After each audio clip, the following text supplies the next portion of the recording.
Hello guys. तो आज हम लोग एक और नया चैप्टर आज लेके आए हैं। और आज का चैप्टर जो अकाउंट्स को लेकर जो नया चैप्टर हम करेंगे वो है एडमिशन चैप्टर। ये आपको बोर्ड एग्ज़ाम में अराउंडली 10 मार्क का आएगा और इसके ऑप्शन में आपको रिटायरमेंट आएगा। तो आपके ऊपर चॉइस है, आप या एडमिशन करो या रिटायरमेंट चैप्टर करो, बट कोई भी चैप्टर आप अटैम्प्ट करोगे वो चैप्टर आपको 10 मार्क का होगा। तो अभी फ़िलहाल मैं आज आपको एडमिशन चैप्टर के रिगार्डिंग पे सम सिखाऊंगा कि इसको सॉल्व कैसे किया जाता है। तो मैंने भी एक क्वेश्चन एडमिशन का चैप्टर से मैंने निकाला हूँ और वो एक उसका ज़ेरॉक्स लेके एक सैम्पल के तौर पर निकाल के रखा हूँ। बिकॉज टेक्स्ट बुक अगर मैं लेके सॉल्व करूँगा तो मुझे सोल्यूशन सॉल्व करने में और वीडियो बनाने में बहुत प्रॉब्लम होगी। तो इसके लिए मैंने एक क्वेश्चन निकाल के रखा हूँ। तो ये टेक्स्ट बुक में और रिलायबल में हर बुक में मिल जाएगा। और ये क्वेश्चन मैं एक टफ़ से टफ़ क्वेश्चन सेलेक्ट किया हो फॉर ये वीडियो के लिए। तो पहले मैं आपको बता दूं एडमिशन के अंदर बेसिकली कॉन्सेप्ट चैप्टर के अंदर होता क्या है। बेसिकली ये होता है कि रनिंग बिजनेस के अंदर कोई एक नया पार्टनर उनके साथ इन्वॉल्व होना चाहता है और हम उसको कंपनी में एडमिशन देते हैं, तो उसके वजह से हिसाब किताब में थोड़े चेंजेस होते हैं। जैसे मान लो ए और बी एक पार्टनर थे जो पहले से बिज़नेस चला रहे थे। अब अचानक सी है, वो भी इंटरेस्ट लगा उसको लगा ये बिज़नेस के अंदर।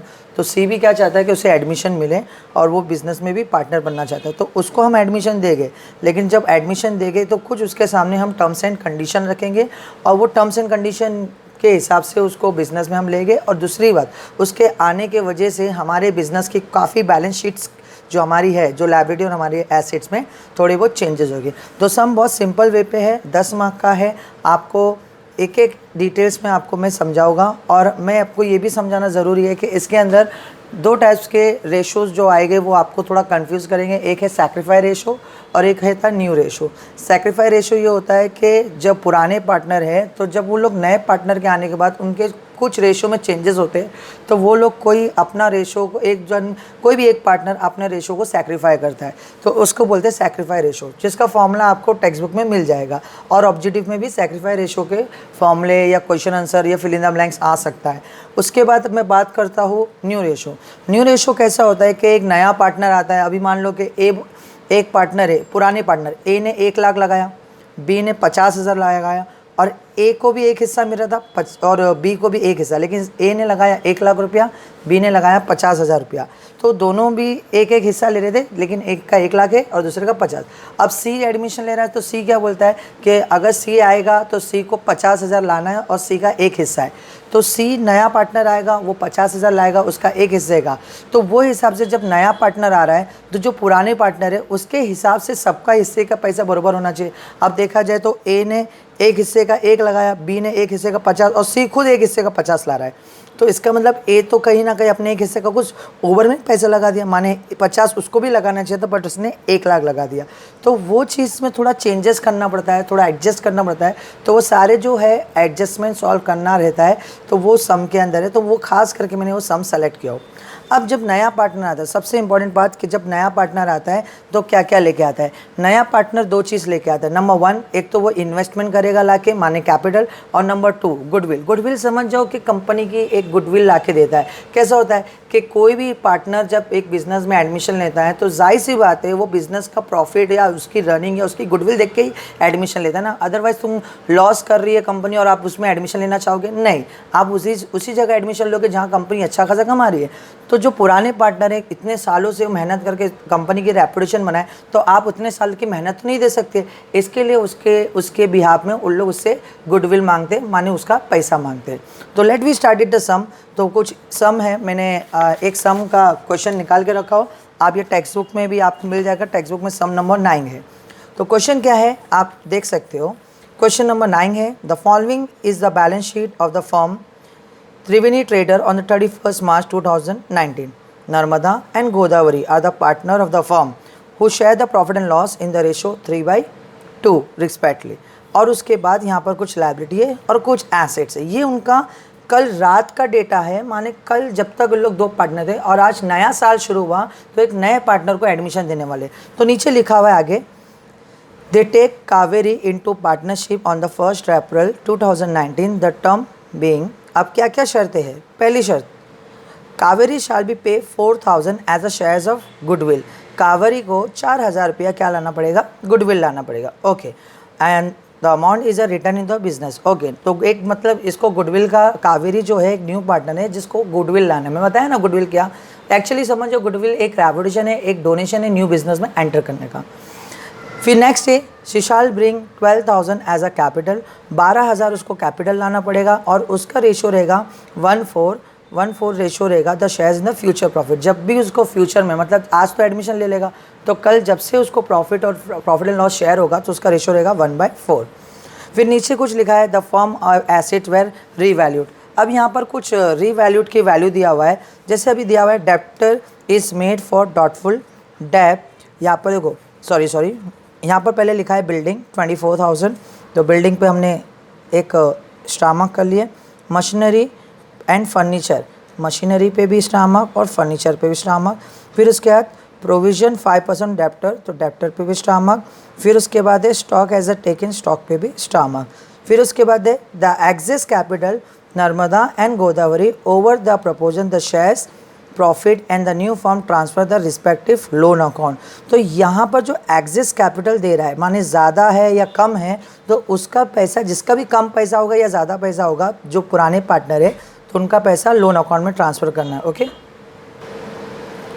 तो अब हम लोग चलते हैं अगले स्टेप पे। तो अब सीधा हम लोग जैसे स्टामक हो जाता है तो हम कॉलम ड्रॉ करेंगे। तो थोड़ा टाइम सेविंग करने के लिए मैंने क्या किया, ऑलरेडी कॉलम बना के रखा हो, ये आप देख सकते हो कि हमारे को कितने कॉलम बनाना है। तो कॉलम बनाने के लिए नीचे लिखा हुआ है prepare the profit and loss account, adjustment account और capital account of the partner and the new balance sheet. ठीक है, तो ये हमने ऑलरेडी बना के मैंने रेडी रखा हो। तो आपको मैं बता दूँ कॉलम क्या क्या मैं बनाया हो। फर्स्ट कॉलम है मेरा प्रॉफिट एंड लॉस एडजस्टमेंट, कभी याद रखना इसमें रीवैल्यूएशन भी नाम आएगा तो रीवैल्यूएशन मेंशन करना, प्रॉफिट एंड लॉस एडजस्टमेंट आएगा तो प्रॉफिट एंड लॉस एडजस्टमेंट करना। फिर उसके बाद आता है पार्टनर्स कैपिटल, तो पार्टनर्स कैपिटल मैंने बना दिया। और पार्टनर्स कितने, 3 पार्टनर, 2 पुराने 1 नया, तो नर्मदा, गोदावरी और कावेरी। ठीक है, और ये भी डेबिट और क्रेडिट है। उसके बाद है balance sheet, balance sheet liability है, एसेट्स है और 2 डबल कॉलम अमाउंट का। फिर उसके बाद मैंने वर्किंग नोट के लिए मेन 3 कॉलम है आपके। ओके, ये 3 मेन कॉलम है जो आपको क्वेश्चन में बोला है बनाने के लिए। उसके बाद 2 वर्किंग नोट के लिए मैंने कॉलम बनाया, वो है कैश एट बैंक और गुडविल। ये मेरा वर्किंग नोट है, माने इट्स नॉट अ कंपलसरी, लेकिन क्या होता है इसको बनाने से मेरा थोड़ा सम ईजी हो जाता है और मुझे कैलकुलेशन करने में ईजी पड़ता है। तो लेट वी स्टार्टेड। तो हम लोग सबसे पहली चीज़ हम लोग स्टार्ट करते हैं। तो let we start from this one. तो हमारा क्वेश्चन नंबर 9 है। तो कैसे क्या करना है मैं आपको एक एक स्टेप अच्छे से समझाता हूँ। तो पहली चीज़ हम लोग यहाँ पर देखेंगे, पहले हमारे पास जो डेटा है पुराना डेटा उसको पुट ऑन कर लेंगे और स्टामक रहेगा तो उसको इनर कॉलम में लिख के उसके नीचे 2 लाइन छोड़ देंगे।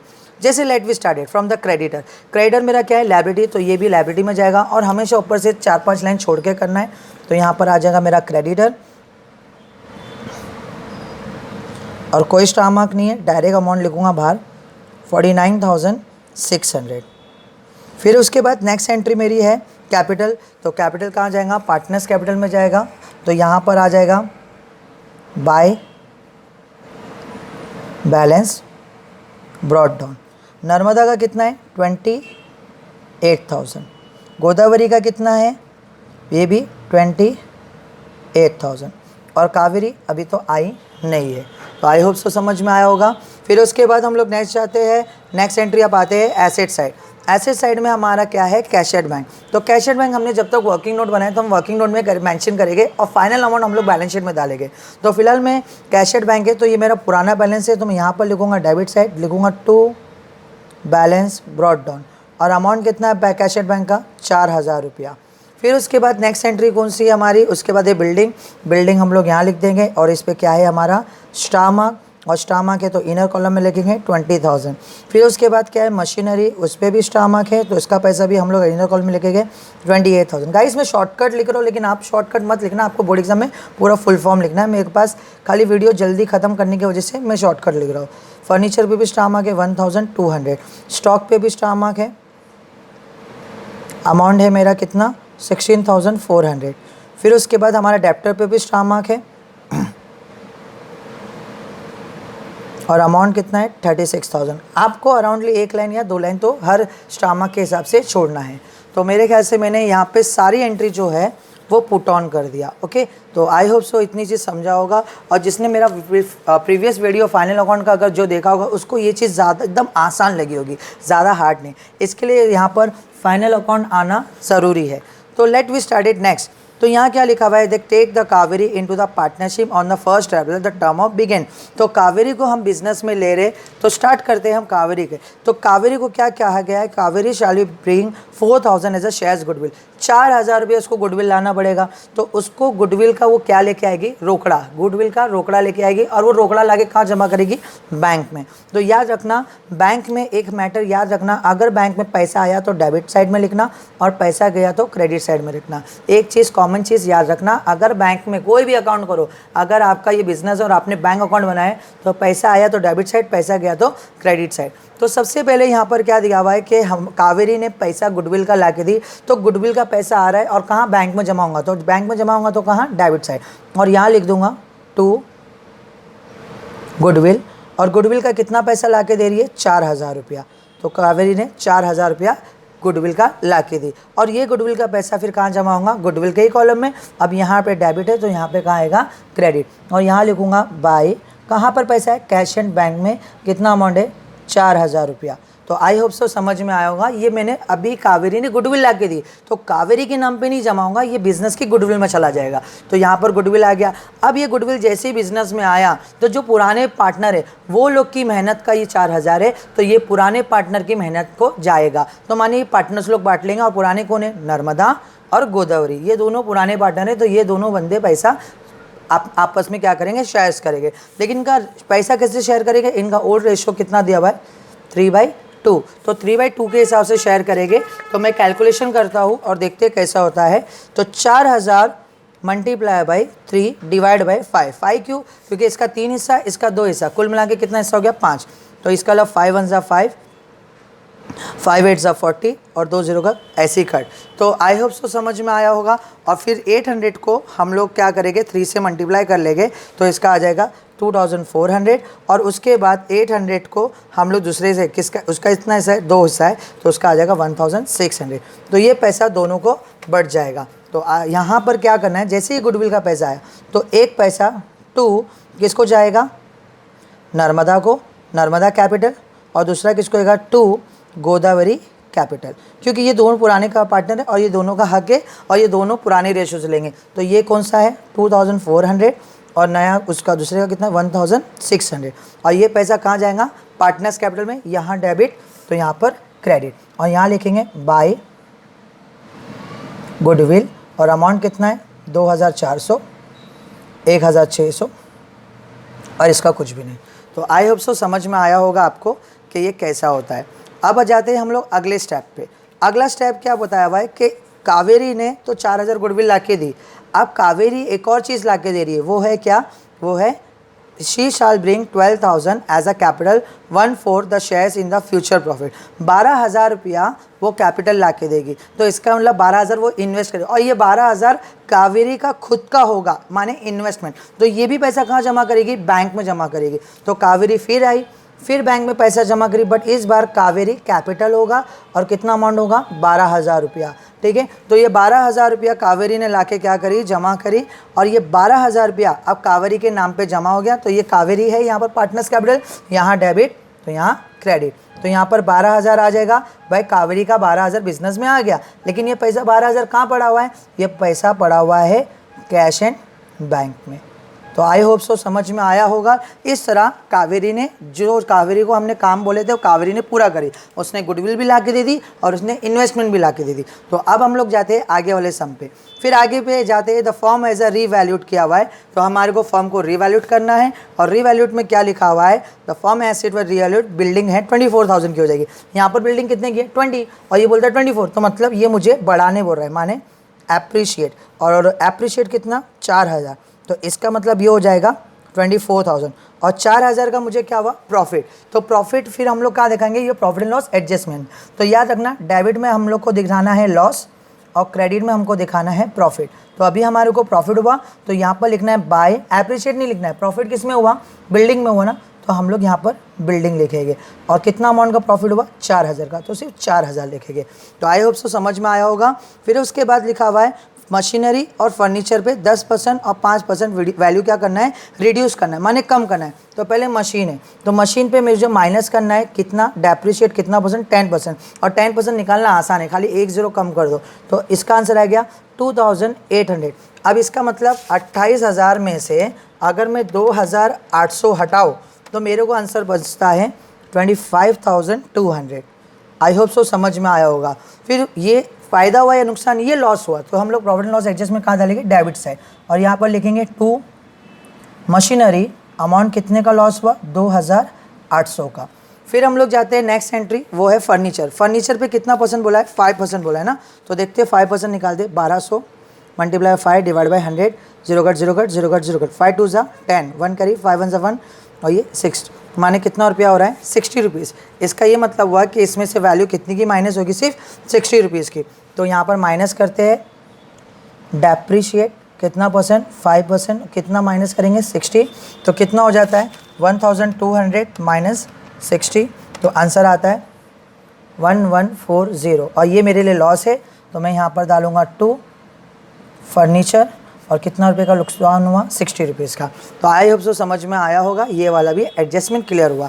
फिर नेक्स्ट आगे लिखा हुआ है प्रोविजन 5% डेप्टर डॉटफुल डेप, 5% पैसा मेरा डूब जाएगा, तो 36,000 है, 36,000 multiply by 5 divide by 100, 0 cut 0 cut 0 cut 0 cut, 5 0 ज़ा 0, 5 6 ज़ा 30, 3 कैरी 5 3 ज़ा 15, 16 17 18, 1800। तो यहाँ पर मेरा कितना होगा, minus RDD reserve doubtful debt 1800। तो मैं अगर 36,000 में से अगर 1800 माइनस करूँ तो आंसर बचता है मेरा 34,200, और ये 1800 मेरे लिए क्या है, लॉस है, तो ये भी इधर ही आएगा लॉस में, 2 RDD, इसमें डेप्टर नहीं लिखना, RDD लिखना 1800। फिर उसके बाद नेक्स्ट एंट्री क्या बोला हुआ है, फिर नेक्स्ट देखो गाइस मेरा कहाँ कहाँ हो गया, ये बिल्डिंग हो गया, मशीनरी का रिड्यूस 10%, 5% ये भी हो गया, डेप्टर तक डेप्टफुल डेप भी हो गया। स्टॉक को क्या बोल रहा है, टेकन कितना वैल्यू बोल रहा है, 20,000 की वैल्यू लेना है, तो यहाँ पर जो स्टॉक 16,400 है और 20,000 करने बोल रहा है, तो 16,400 को वो कितना करने बोल रहा है, 20,000 करने बोल रहा है, तो माने 3,600 बढ़ाने बोल रहा है, तो माने इसको एप्रिशिएट, और कितना 3,600, तब जाके ये अमाउंट कितना आएगा आउटर कॉलम में, 20,000। और ये मेरे लिए क्या है, प्रॉफिट, और यहाँ पर लिखेंगे बाय स्टॉक, कितने का प्रॉफिट हुआ, 3,600। और आप नोटिस कर लो गाइस, हाँ ये लॉस है और ये प्रॉफिट है, इस हिसाब से मैंने यह एंट्री उतारा। अब अगर मान लो कि ये जो चौथा एडजस्टमेंट है, अगर आपका चौथा एडजस्टमेंट नहीं होता तो आप सब यहीं हो गया होता, और हम लोग सिर्फ फटाफट क्या करते थे, क्लोजिंग करते थे। लेकिन चौथा एडजस्टमेंट होने की वजह से हमारे को एक स्टेप आगे जाना पड़ेगा। याद रखना, आ भी सकता है, नहीं भी आ सकता है, देयर बी अ चांसेस 50-50। ये एडजस्टमेंट अगर आया तो इसका मतलब हमारे को बहुत कुछ नया इसमें करना पड़ेगा, और अगर नहीं आया तो डेट्स ऑल, फाइनल हो गया। फिर मैं इसको प्लस माइनस करूँगा, जो भी पैसा आएगा तो 2 पुराने पार्टनर को दूंगा, फिर ये पैसा जाके लाइब्रेरी में देखूँगा, फिर इसको क्लोज करूँगा, जैसे अभी क्लोज कर जैसे नॉर्मल होता है।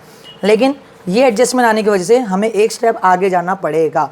तो मैं ये एडजस्टमेंट को थोड़ा अच्छे से समझाता हूँ और थोड़ा अलग कलर पेन से लिखता हूँ, बिकॉज तुम्हारे को थोड़ा अंडरस्टैंडिंग हो।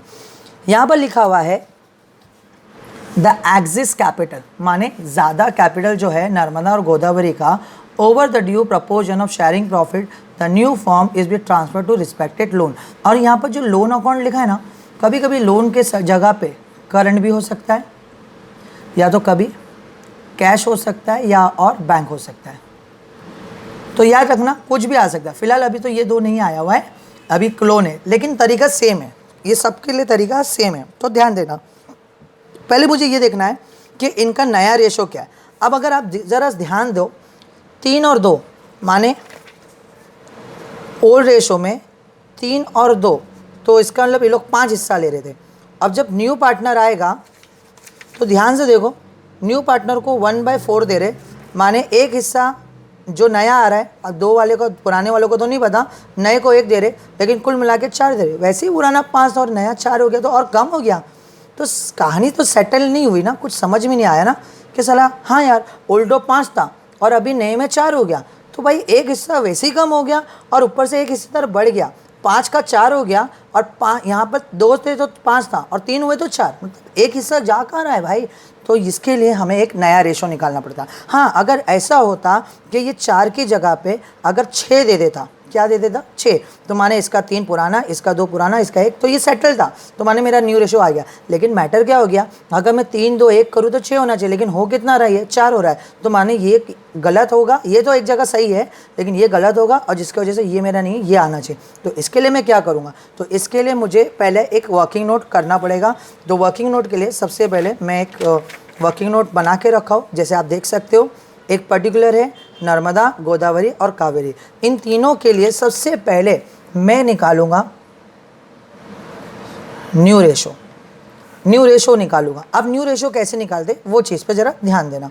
तो न्यू रेशो जो निकालने का फॉर्मूला है, तो पहली चीज़ न्यू रेशो निकालने का फॉर्मूला होता है वो है balance ratio multiply by old ratio. ये मेरा फॉर्मूला है। जैसे मान लो नर्मदा का मैं न्यू रेशो निकालता हूँ, किसका, नर्मदा का मैं न्यू रेशो निकालता हूँ, तो फॉर्मूला क्या है, balance ratio multiply by old ratio. Balance ratio का मतलब क्या है, मान लो कि नया पार्टनर कितना आ रहा है, 1 आ रहा, और उसको 1 में से कितना हिस्सा दे रहे, बाय 1/4, ये पूरा नए पार्टनर के हिसाब से। और नर्मदा का खुद का ओल्ड रेशो कितना है, तो मुझे मालूम है ना, नर्मदा का ओल्ड रेशो जो है तो वो है अपना 3 और 2 माने 3 हिस्सा डिवाइड बाय 5, ये नर्मदा का। तो सबसे पहले हमारे को ये कैलकुलेशन करना पड़ेगा। तो कैलकुलेशन करता हूँ, तो आप ज़रा ध्यान दीजिए कि कैसा होता है। पहली चीज़ तो यहाँ पर मुझे क्रॉस मल्टीप्लाई करना पड़ेगा। तो 4 1 ज़ा 4 हो जाएगा, और -1, और नीचे 4 ऐसे आ जाएगा। मालूम है ना, नीचे का डिनोमिनेटर जब तक सेम नहीं होता तो ऊपर का माइनस नहीं हो सकता।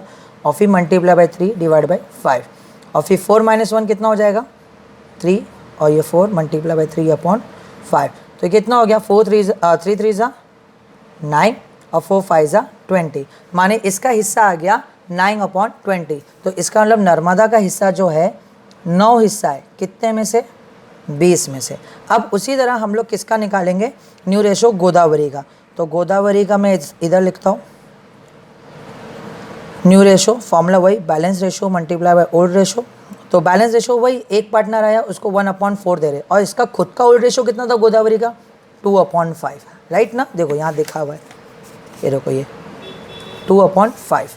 तो इसको कैलकुलेशन करूँगा तो मेरे ख्याल से गाइस यही आंसर आएगा ना, ये जो कैलकुलेशन किया था तो यही आया ना 3/4, और ये कितना रहेगा 2/5। तो कितना हो जाएगा, 3 2 ज़ा 6, 4 5 ज़ा 20। तो इसका मतलब इसका कितना आ रहा है, 6/20। तो इसका मतलब 9/20, 6/20, तो माने 9 और 6, तो कितना हिस्सा ख़त्म हो गया, तो मेरे ख्याल से 15 हिस्सा ख़त्म हो गया। तो बचे कितना हिस्से, 5 हिस्सा। तो 5 हिस्सा किसका है, कावेरी का। आई होप सो समझ में आया होगा। 20 हिस्से में से 9 ये ले लिया, 20 हिस्से में से 6 ये ले लिया, तो बचे कितने हिस्से, 5, तो वो इसको जाएगा। अब मैटर क्या आता है कि कावेरी की वजह से मैटर हुआ ना ये सब, अगर कावेरी नहीं आता तो ये सब किरकिरी नहीं होती थी, कावेरी के आने की वजह से इशू हुआ। तो कावेरी के हिसाब से सबका पैसा सेटल होना चाहिए। तो यहाँ पर हम लोग करेंगे कैलकुलेशन। तो कैलकुलेशन कैसे करेंगे, पहले तो मैं देखूंगा कावेरी ने कितना लेके, तो कावेरी ने जो लेके आई है वो 12,000 लेके आई है, और कितने हिस्से का, कावेरी का भी 5/20 है ना, अगर 5 हिस्से का 12 लाई तो 20 हिस्से का कितना, क्योंकि 20 में से सब लाएंगे ना, तो 5 हिस्से का कावेरी ने कितना लाई, 12,000, तो 20 हिस्से का कितना होगा, तो ये 20 डिवाइड बाय 5। क्लियर हुआ। तो इसका मतलब कैलकुलेशन करेंगे, तो इसका कैलकुलेशन अगर मैं करता हूँ तो मेरे ख्याल से 5 1 ज़ा 5, 5 4 ज़ा 20, और इसको मल्टीप्लाई कर दूंगा तो 12,000 को अगर मैं 4 से मल्टीप्लाई करता हूँ तो इसका होता है 48,000। आई होप सो समझ में आया होगा। तो 48,000 है, 4 0 ज़ा 4 0 ज़ा 4 0, 4 2 ज़ा 8, 4 1 ज़ा 4। अब जैसे ही 48,000 आया तो 48,000 इधर भी मल्टीप्लाई बाई इसके हिस्से से, 48,000 इधर भी मल्टीप्लाई बाई इसके हिस्से से, 48,000 इसका भी मल्टीप्लाई बाई इसके हिस्से से, क्योंकि ये 20 हिस्सा सब में है ना, तो इसलिए 48,000 सब में, क्योंकि 20 हिस्से का 48 है। अब कैलकुलेशन करते हैं, 0 कट 0 कट, 2 1 ज़ा 2, 2 2 ज़ा 4, 2 4 ज़ा 8, और 2 0 वैसे के वैसे। अब क्या होगा, बचा कितना, तो 2400 मल्टीप्लाई बाई 9। तो इसका मतलब इसका आंसर कितना आ रहा है, अगेन बता रहा हूँ सॉरी, 2400 मल्टीप्लाई बाई 9, तो आंसर आ रहा है 21,600। और ये जो आंसर आया ना, ये आया इनका न्यू कैपिटल, माने इनका पैसा इतना इन्वेस्ट होना चाहिए, तो इसका 21,600। अच्छा, इसको कैलकुलेशन करूँगा तो ये भी 2,400 आएगा, बस इसको मल्टीप्लाई कैसे करना है, 2,400 मल्टीप्लाई बाई 6, 2400 मल्टीप्लाई बाई 6, तो आंसर इसका आ रहा है 14400। और लास्ट वाले का अगेन ये भी कट होगा, ये भी कट होगा, तो इसका भी 2400 ही आएगा। तो अगेन 2400 मल्टीप्लाई बाई 5। तो इसका तो पहले से हमको मालूम था, ये तो 12000 का हिस्सेदार है। तो ये जब पैसा आएगा ना गाइस, ये पैसा, तो याद रखना इस पैसे को हम लोग 2 जगह लिखेंगे। कितनी जगह लिखेंगे? 2 जगह। तो जो 2 जगह में किधर किधर जाएगा, तो सबसे पहले मैं आपको इसको हाईलाइट कर देता हूँ, क्योंकि हमारे को सब पैसा नहीं कॉपी करना है, ठीक है।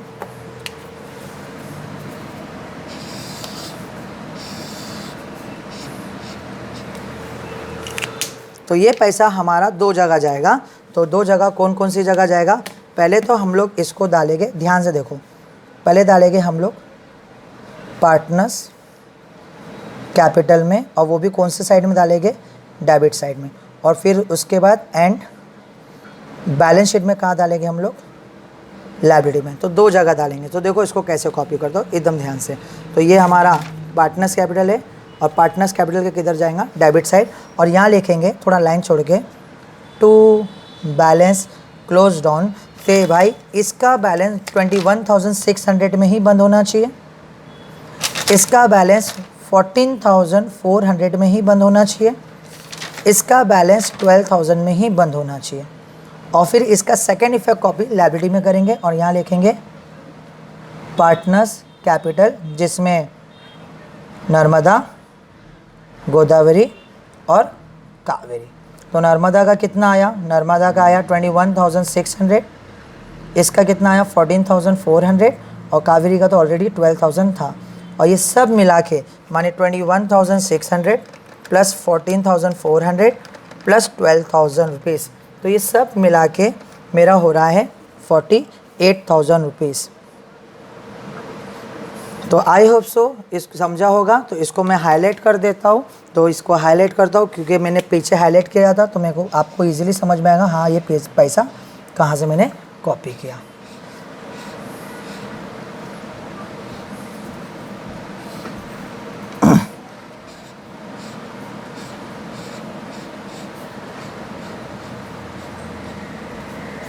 डन।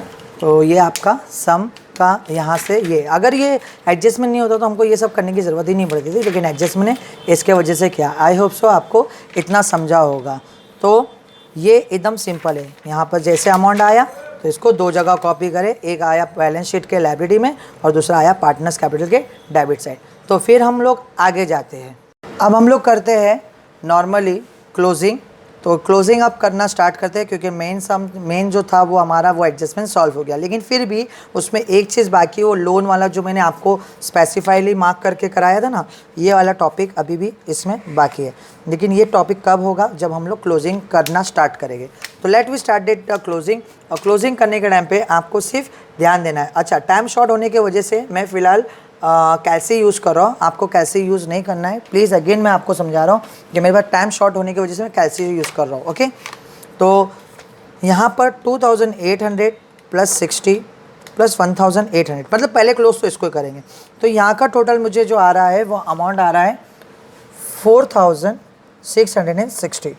फिर यहाँ का टोटल कितना है भाई? 4000 प्लस 3600, तो यहाँ का टोटल आ गया मेरा 7600। तो कौन सा मतलब वैल्यू बढ़ी है? तो 7600 वैल्यू बढ़ी है, जो हम दोनों तरफ लिख देंगे अकाउंट क्लोज।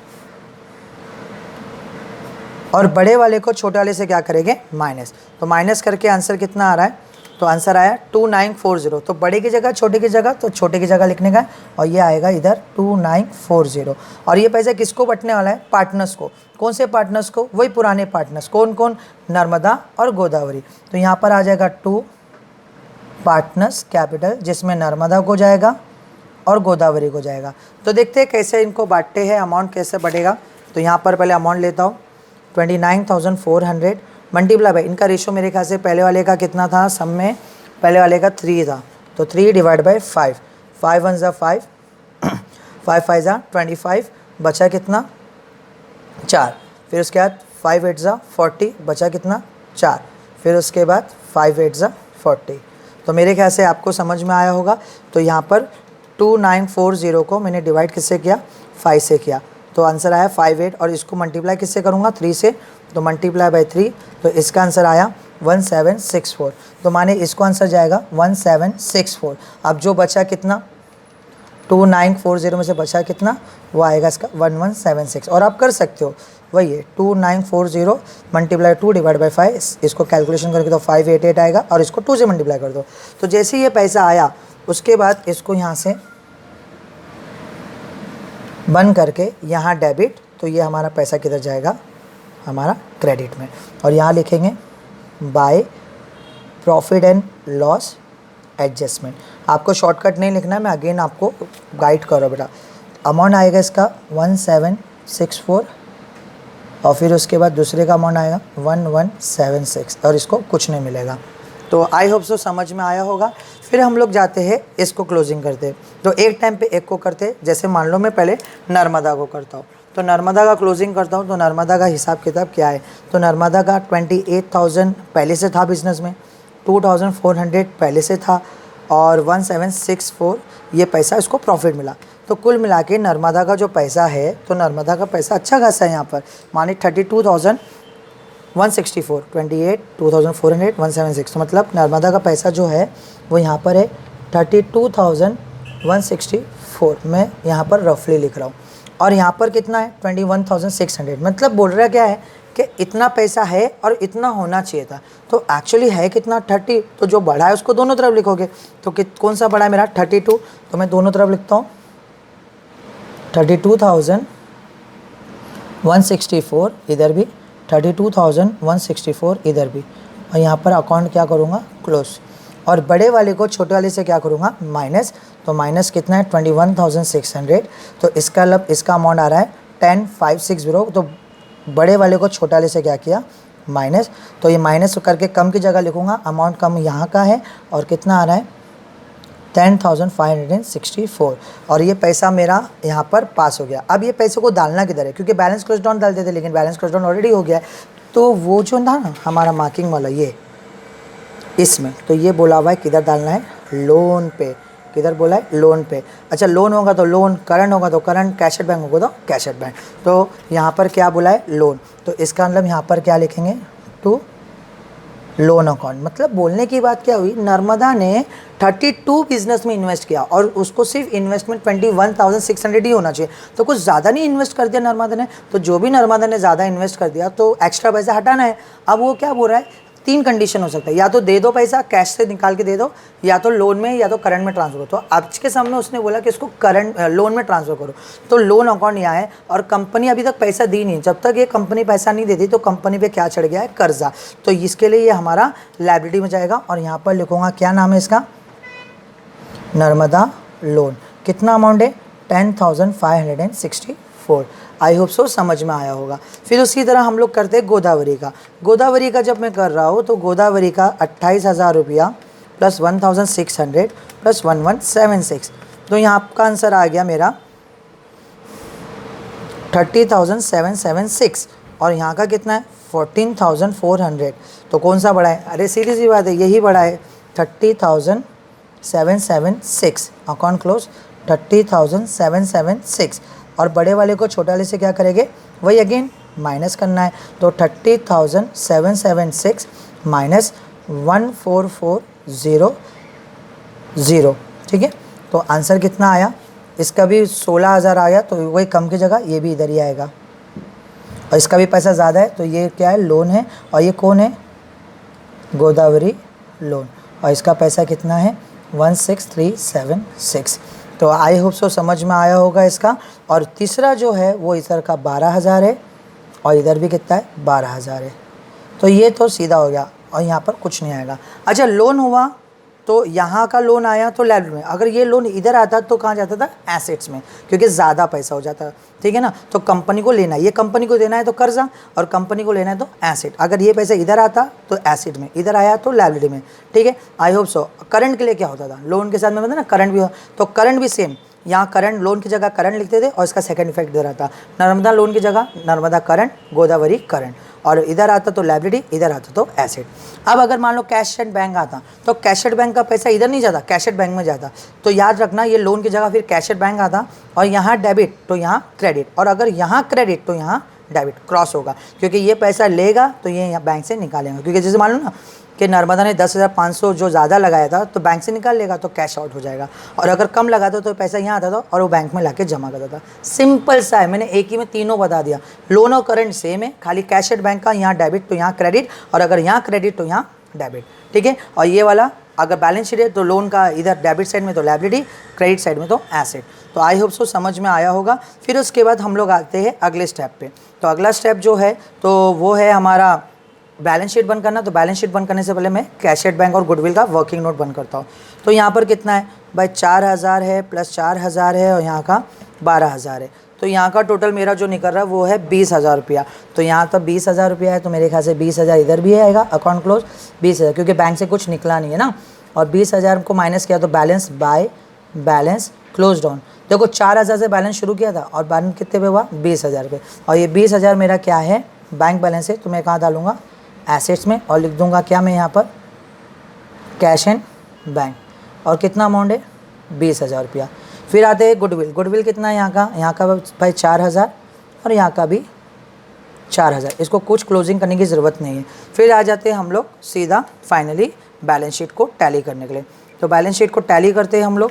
तो बैलेंस शीट को टैली करते देखते क्या होता है, 48,000 प्लस 49,600, 10564, फिर उसके बाद 16376।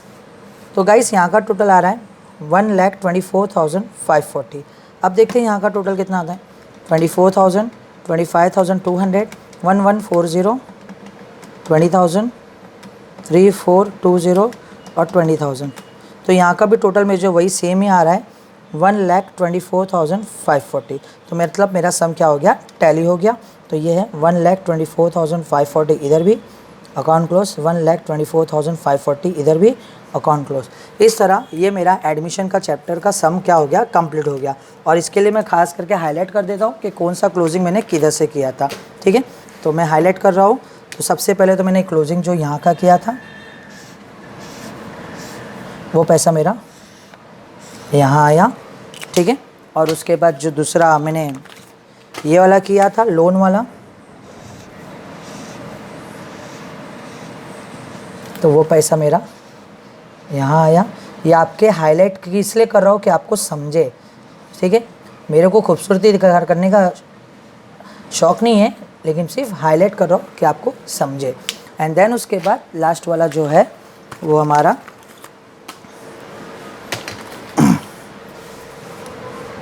ये हमारा कैश एंड बैंक है। तो ये पैसा मेरा, ठीक है। तो आई होप सो आपको ये समझ में आया होगा। तो अगर आपको इसमें कैसा वीडियो समझ में आया या नहीं आया तो आप मुझे बताइए, और आपको कैसा लगा, आज का सम इजी लगा, हार्ड लगा समझने में, तो प्लीज़ जो भी है आप अपना कमेंट सेक्शन में अपना रिकमेंड प्लीज़ कर दीजिए, क्योंकि हम लोग भी उसी के सहारे बैठे रहते हैं कि बच्चों को समझ में आ रहा है या नहीं। तो आई होप सो मेरा आज का एडमिशन चैप्टर आज मैंने समझा दिया हो कैसा है। तो best of luck for your paper, और 10 मार्क का ये सम है। Thank you and good bye.